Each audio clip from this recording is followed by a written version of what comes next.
Billions of interconnected gates illuminate across a silicon wafer.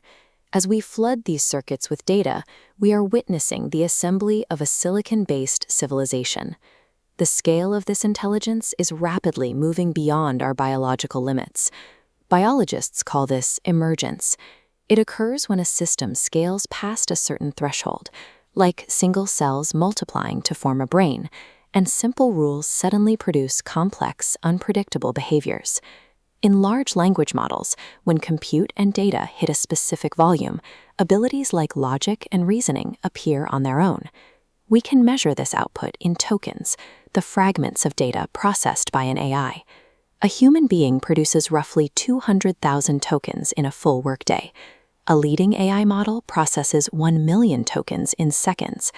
The human output requires a living wage, physical rest, and years of education. The machine provides million token bursts at a PhD level, 24 hours a day, for about 15 cents. This math suggests that compared to the efficiency of silicon, human intelligence is beginning to look prehistoric. For centuries, our economies relied on the labor theory of value, the belief that things are worth the human time required to make them.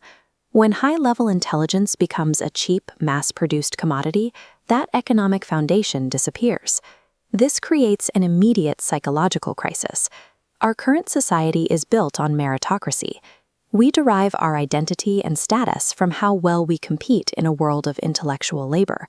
You cannot outwork an entity that has ingested every book ever written, never gets distracted, and never sleeps. The collapse of the labor market creates an existential vacuum.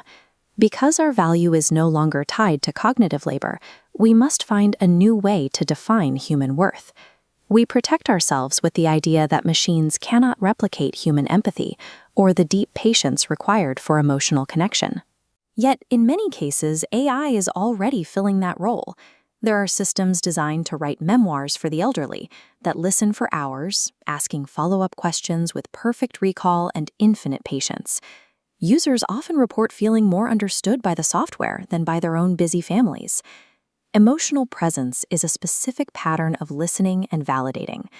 A machine executes this pattern flawlessly because it never suffers from the fatigue or distraction that plagues human interaction. We also assume human intuition is necessary for high-stakes leadership and governance.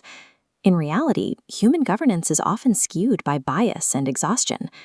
Algorithmic judgment applies rules with mathematical consistency across millions of cases, often yielding results that are statistically fairer than a human manager or judge. But algorithms function as a black box. When a neural network makes a decision about your loan or your legal sentence, it removes your agency. There is no human logic to argue with, which removes your ability to appeal your own fate. This shift moves power away from traditional geography.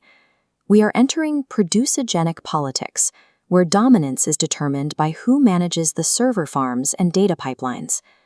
Currently, a microscopic elite manages the compute and data required to run this digital leviathan.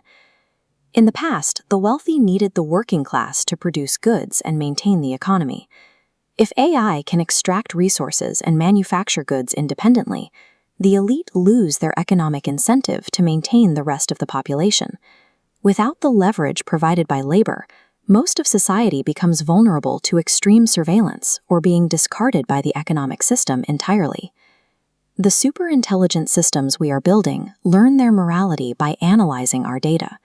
They study how we organize our society right now to determine how a superior entity should behave. The system acts as a mirror. If an elite class uses AI to exploit and abandon the working class, the AI observes that behavior. It internalizes the logic that higher-order beings are meant to oppress lower-order ones. Once the AI surpasses human intelligence, it will view us through that same lens. It will apply our own exclusionary logic back onto the human race. How we treat our most vulnerable populations today is the literal training data for our own survival tomorrow. To survive this, we must build a new social contract. We have to move away from meritocracy and find value in existing, creating, and sharing. In ancient settlements like Catalhoyuk, the foundations of society weren't built on infinite labor, but on securing basic needs and making art.